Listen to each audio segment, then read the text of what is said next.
गणतंत्र दिवस की पूर्व संध्या पर राष्ट्रपति द्रौपदी मुर्मू ने देश को संबोधित करते हुए अपने संबोधन में उन्होंने कहा कि अब भारत कोरोना महामारी के संकट से बाहर निकल चुका है। साथ ही देश की अर्थव्यवस्था और बुनियादी ढांचे में भी तेजी से सुधार की बात कही। उन्होंने कहा कि नई राष्ट्रीय शिक्षा नीति से देशवासियों को लाभ होगा।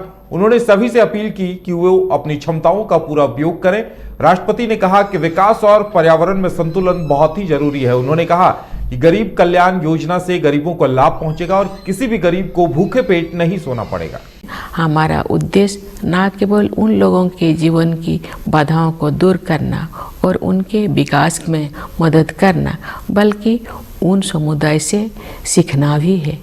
विशेष रूप से जनजातीय समुदाय के लोग पर्यावरण की रक्षा से लेकर समाज को और अधिक एकजुट बनाने तक कई क्षेत्रों में सीख दे सकते हैं। प्यारे देशवासियों, शासन के सभी पहलुओं में बदलाव लाने और लोगों की रचनात्मक ऊर्जा को उजागर करने के लिए हाल के वर्षों में किए गए प्रयासों की श्रृंखला के परिणाम स्वरूप अब विश्व समुदाय भारत को सम्मान की नई दृष्टि से देखता है। विश्व के विभिन्न मंचों पर हमारी सक्रियता से सकारात्मक बदलाव आने शुरू हो गया है। विश्व मंच पर भारत ने जो सम्मान अर्जित किया है, उसके फलस्वरूप देश को नए अवसर और जिम्मेदारियां भी मिली है। जैसा कि आप सब जानते हैं, इस वर्ष भारत G20 देशों के समूह की अध्यक्षता कर रहा है। विश्व बंधुत्व के अपने आदर्श के अनुरूप हम सभी की शांति और समृद्धि के पक्षधर है। G20 की अध्यक्षता एक बेहतर विश्व के निर्माण में योगदान हेतु भारत को अत्यंत महत्वपूर्ण भूमिका प्रदान करती है। इस प्रकार G20 की अध्यक्षता लोकतंत्र और मल्टीलेटरलिज्म को बढ़ावा देने का अच्छा अवसर भी है और साथ ही एक बेहतर विश्व और बेहतर भविष्य को स्वरूप देने के लिए उचित मंच भी है।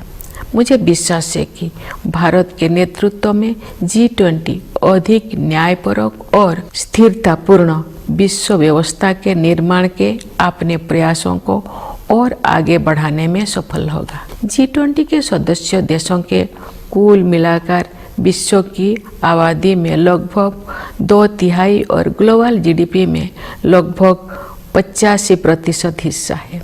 इसलिए ये वैश्विक चुनौतियों पर चर्चा करने और उनके समाधान के लिए एक आदर्श मंच है।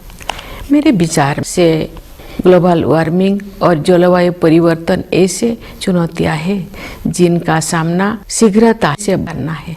वैश्विक तापमान बढ़ रहा है और मौसम में बदलाव के चरम रूप दिखाई पड़ रहा है। हमारे सामने एक गंभीर दुविधा है। अधिक से अधिक लोगों को गरीबी से बाहर निकालने के लिए आर्थिक विकास जरूरी है, लेकिन इस विकास के लिए फॉसिल फ्यूल का प्रयोग भी करना पड़ता है। दुर्भाग्य से ग्लोबल वार्मिंग का सबसे अधिक कष्ट गरीब तबके के लोगों को सहन करना पड़ता है। ऊर्जा के वैकल्पिक स्रोतों को विकसित करना और लोकप्रिय बनाना भी एक समाधान है। भारत ने सौर ऊर्जा और इलेक्ट्रिक वाहनों को नीतिगत प्रोत्साहन देकर इस दिशा में सराहनीय कदम उठाया है। हालांकि वैश्विक स्तर पर विकसित देशों द्वारा टेक्नोलॉजी ट्रांसफर और वित्तीय सहायता के जरिए उभरती हुई अर्थव्यवस्थाओं को सहायता प्रदान करने की आवश्यकता है। विकास और पर्यावरण के बीच संतुलन बनाए रखने के लिए हमें प्राचीन परंपराओं को नई दृष्टि से देखना होगा। हमें अपनी मूलभूत प्राथमिकताओं पर भी पुनर्विचार करना होगा। परंपरागत जीवन मूल्यों के वैज्ञानिक आयामों को समझना होगा। हमें एक बार फिर प्रकृति के प्रति सम्मान का भाव और अनंत ब्रह्मांडों के सम्मुख विनम्रता का भाव जागृत करना होगा।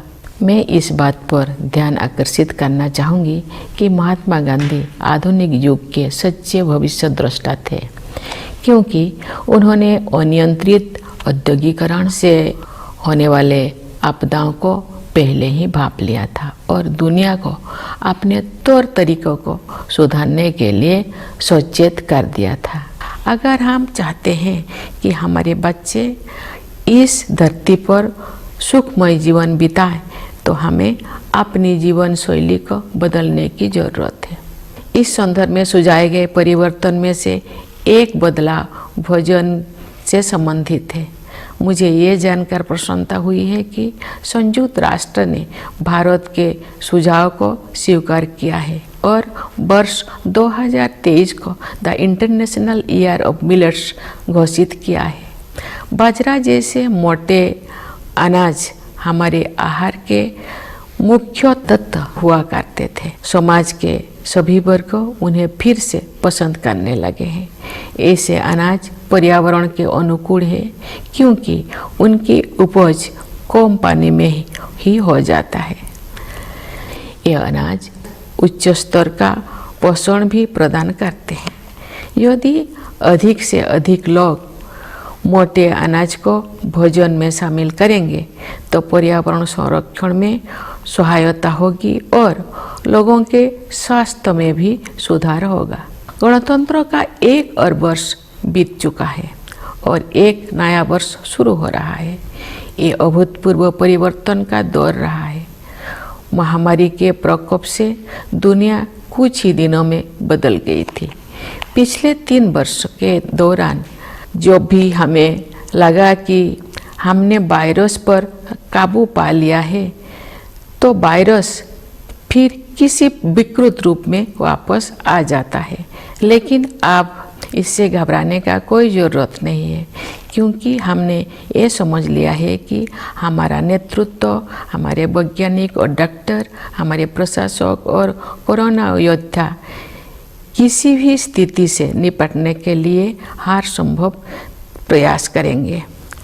साथ ही हमने ये भी सीखा है कि हम अपनी सुरक्षा में कमी नहीं आने देंगे और सतर्क भी रहेंगे। प्यारे देशवासियों, विभिन्न क्षेत्रों में कार्यरत कई पीढ़ियों के लोग हमारे गणतंत्र की अब तक की विकास गाथा में अमूल्य योगदान के लिए प्रशंसा के पात्र है।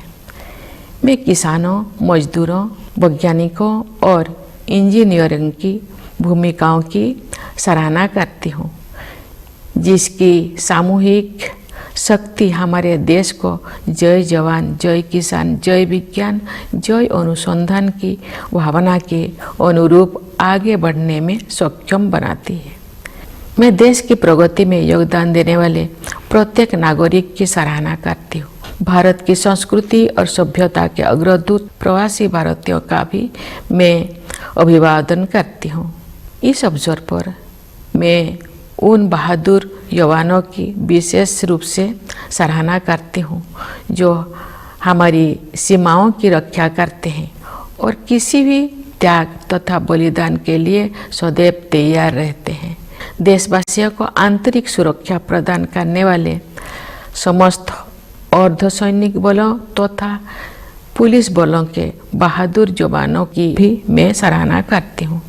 हमारी सेनाओं, अर्धसैनिक बलों तथा पुलिस बलों के जिन वीरों ने कर्तव्य निभाते हुए अपने प्राणों की आहुति दी है, उन सबको मैं सादर नमन करती हूँ।